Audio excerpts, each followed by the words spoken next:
I'm Hannah, this is Piles of Books, and today I'm going to be doing Steph Orr's book recommendations tab. So if you love that book, please, don't throw things at me.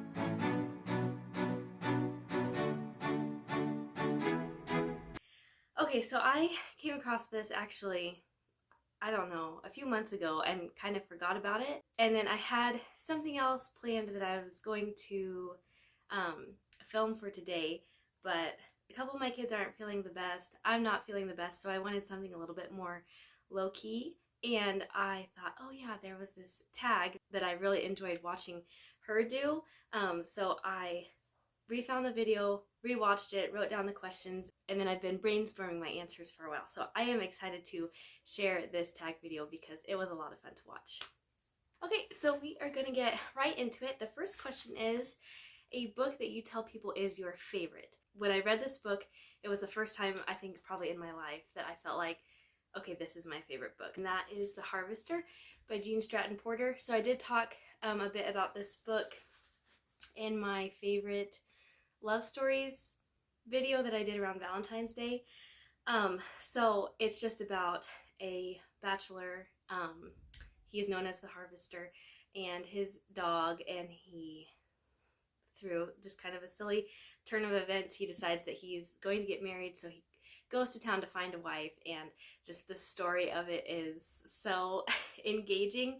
There's a scene where he's like talking about his cabin and the cabin that he's building and the furniture and like his like bookshelf and like the mantle, the fireplace, just all of that was so, it felt so homey. I really enjoyed the descriptions of that, and also his job. So he grows herbs and he forages for herbs, and then I cannot remember if he makes them into medicine himself or if he sends them off to be made into medicine, but either way, I love herbs and foraging and natural medicine and all of that, so just the descriptions of that as well were very enjoyable, and I actually learned several things in here, so that was fun. So while I do have some other favorite books, I would say this is definitely, absolutely is at the top of the list for me. The next question is a book that is your guilty pleasure. I kind of had a hard time with this one because I don't know, it was hard for me to come up with something for this. But I decided on The Hunger Games by Suzanne Collins. So this is actually the fourth book, and I have not read this yet. The other three, I do own the other three, but they are not at my house at this moment. So I grabbed this one, and really the whole series, I would say. So I was a teenager when these books came out, and then the movies, and I ate the books up. I've only seen one of the movies, and I don't know that I'll ever see the other movies, but I loved the books, and I read them multiple times. I really don't know why, like, there's nothing shameful about saying that The Hunger Games are some of my favorite books, but for some reason it almost makes me cringe to say that, and I don't know if it seems so cliche or something, but deep down inside I do really love the Hunger Games books. When I read the Hunger Games, I went to like this deep dive of dystopian novels, and I still enjoy dystopian novels as an adult, so the Hunger Games for the win. Okay, so the next question is a book everyone loved but you didn't. So I don't have a copy of this book here to share with you, but that was 84 Charing Cross Road. Is that what it is? 84? Anyway, I liked that book. It was fun. I read it last year. It's a very short book, and it's basically just letters between a woman in like New York maybe, and she's writing to a bookstore in England. Like originally she orders a book from this bookseller, and he sends it to her, and then over the years, like they just go back and forth. People in her personal life get to know the people at the bookstore, and the people at the bookstore, like they're all sending each other birthday cards and Christmas cards, and they keep up, with who's having babies and who's getting married, and it's a true story, and it was really lovely, but I definitely expected more, I think, from it. And so while I did like that book, it definitely was lackluster for me. I would probably read it again, and I have actually recommended it to some people. Like, overall, it was a fun book. It just was not, it did not live up to the hype at all for me. All right, the next one that I have is a book that you read the fastest. Last year, I read a book. Actually, there were two different books that I read, and they each took me one afternoon to read. I sat down and read them while my kids were napping. My favorite of those two books was Gifts from the Sea by Anne Morrow Lindbergh. So I talked about this book in my favorites from 2023 video. I adored this so much. I actually reread it again in October. It was the end of October. We went to the ocean for vacation and I read the book while we were there. So I read it twice in 1 year, and I don't think I've ever done that before. It's a really easy read. It's basically just different essays on, let me see if I can find. It's basically just different essays, like she takes different concepts from the sea, from the ocean. So like the first chapter is on the beach, and so she just talks a little bit about the beach and like what it means to her, and just kind of relates it to things in her life. So I don't know, I did read this really fast, but I would not necessarily recommend that you read it really fast. So number 5 is a book that deserves more hype, and again, I don't have this one. I own a copy, but I've lent it out, and that is The Scarlet Pimpernel by Baroness Orczy, I think is how you say the name. And so I talked about this one also in my favorites from 2023 video. That was such just, oh man, it was a very fun read. I don't know why it's not talked about more. It is just a fantastic book. So it is very kind of an adventure story.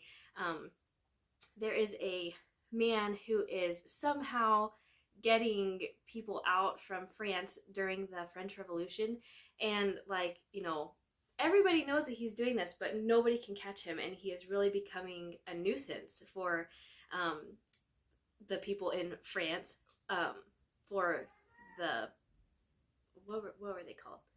The people like doing the revolution. Anyway, they hate him, and they know he's coming in, and they cannot get him.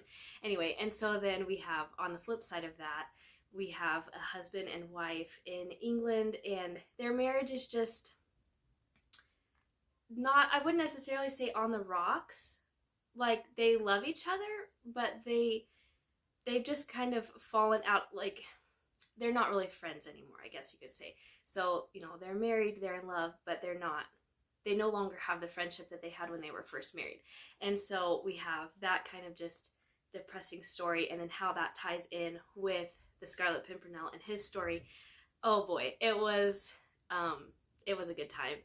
And I don't know why people don't talk about it more than they do, because I thought that it was super fantastic. Okay, for the next one, number 6, a book that is becoming a TV show or movie. So I had a hard time with this one as well, because I don't really watch a lot of TV or movies, and I definitely don't watch newer stuff for the most part. So I really had to chew on this one for a little bit, but then I decided to tweak it a little bit and think of a book that I have enjoyed, that there is a movie adaptation or TV show, and I have not seen the movie yet. So I decided on Howard's End. This is by E.M. Forster. I am currently listening to this book on Audible. I haven't finished it yet, but I am really enjoying the book, and then I just found out that there is a movie. So I am excited to watch the movie. I have enjoyed the book quite a bit, and so it's also one of those books that I'm not gonna be like super upset if the movie isn't, you know, quite the same. Okay, and then number 7 is a book that you have read the most. So I do reread fiction from time to time. I'm getting to like where I'm doing more of that, but I definitely reread nonfiction way more often than I reread fiction. So the one I chose for that is The Life-Giving Home, Creating a Place of Belonging and Becoming by Sally and Sarah Clarkson. I got this when my oldest was 1, and I have read it. I think there's only been 1 year that I did not reread it, so I think I've read this book 6 times. and it just gets better every time. There's like a chapter on each month, and then just ideas to create a life-giving home, you know, different things that they have done, you know, during those months of the year. Or I will give you kind of an idea here. January is creating a framework for home, rhythms, routines, and rituals. February is a culture of love, growing lifelong relationships. March is the art of the ordinary, finding beauty in your own backyard. So some chapters are written by Sarah and some chapters are written by Sally. I do prefer the chapters that are written by Sally, but I also enjoy Sarah's chapters as well. Next is number 8, a book from a genre you don't typically read. Okay, so before I read this book, I had never read this genre at all, I don't think. Since reading this book, I have read several, and I have grand plans of reading even more, but that is The Lonesome Gods by Louis L'Amour. I did not at all think that I would enjoy this book. I put it off reading. It was on a list that I was trying to get through, like a homeschool curriculum sort of list, and I think there were 5 books, and I read them all except for this one. I did not want to read this. I had no desire to read it.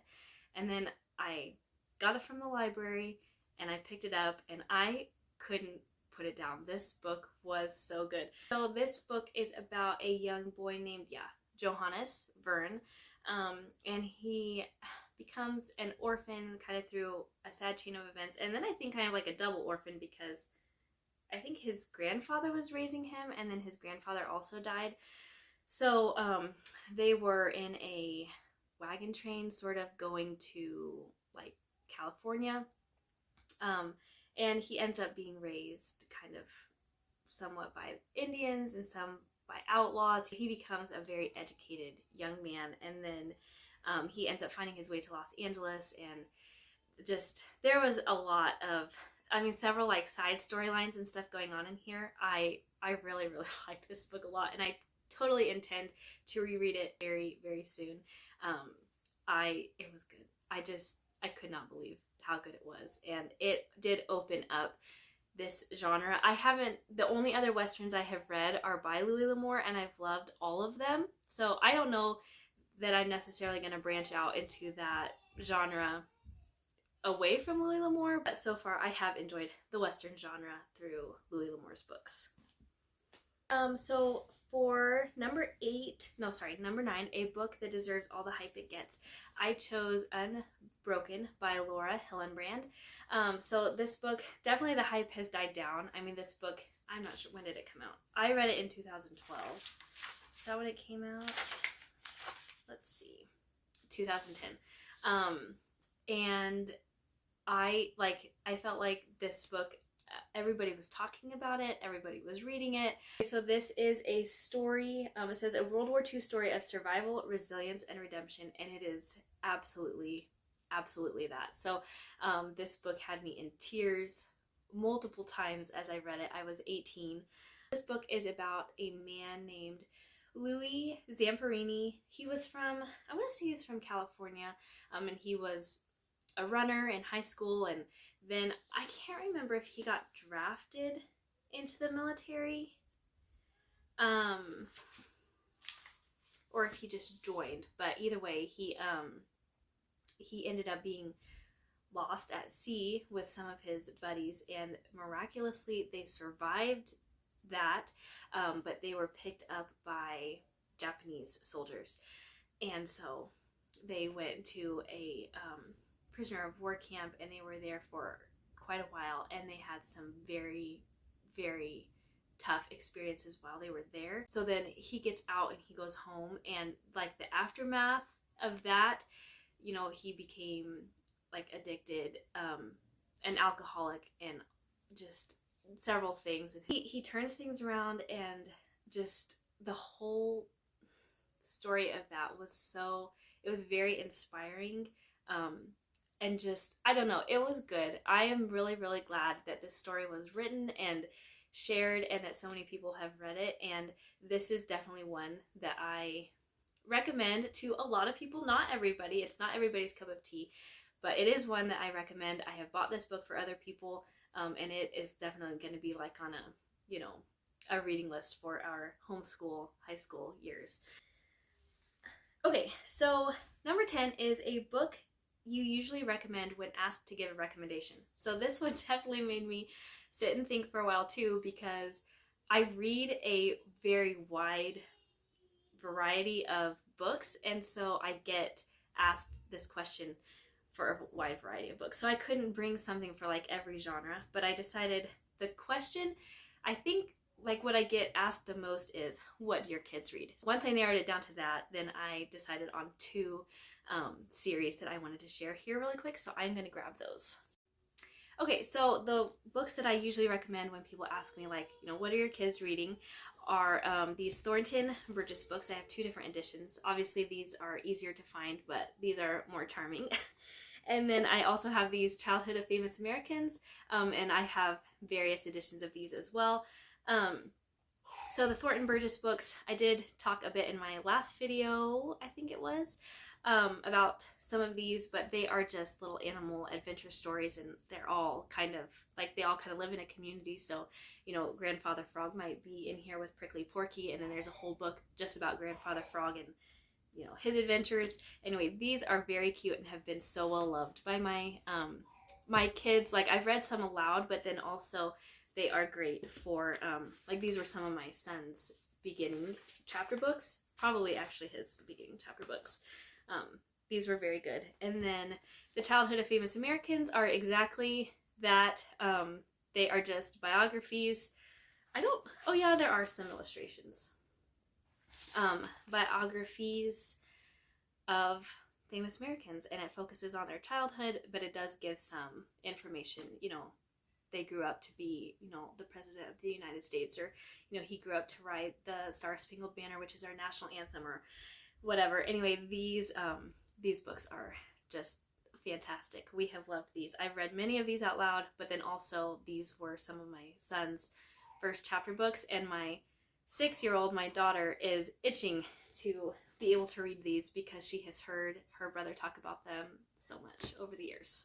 So then number 11 is a book that has your favorite characters, and I chose Christy by Catherine Marshall. So I don't know, I had a hard time narrowing it down, but I did love all of the characters in here. It seemed like oftentimes I'll really like some of the characters and then I'll dislike some of the characters, but pretty much everybody in here I loved for different reasons. I also talked about this book in my favorites from 2023 video, and it is just the story of a young woman named Christy, and she goes to work as a missionary teacher in a backwoods area, and then this is her story of being there and how it changes her and how she helps to serve the people. And this was just a very redemptive story. All the characters, I think probably what I liked most about each of the characters was just that each one was so intricate. So just, there were quite a few main characters in the book, but they all had their own story, and you got to know them all pretty well. And they were definitely some of my favorite literary characters ever, but also they were real people, so that was fun. All right, number 12 is a book you wish you could live in, and for that I chose Little House in the Big Woods.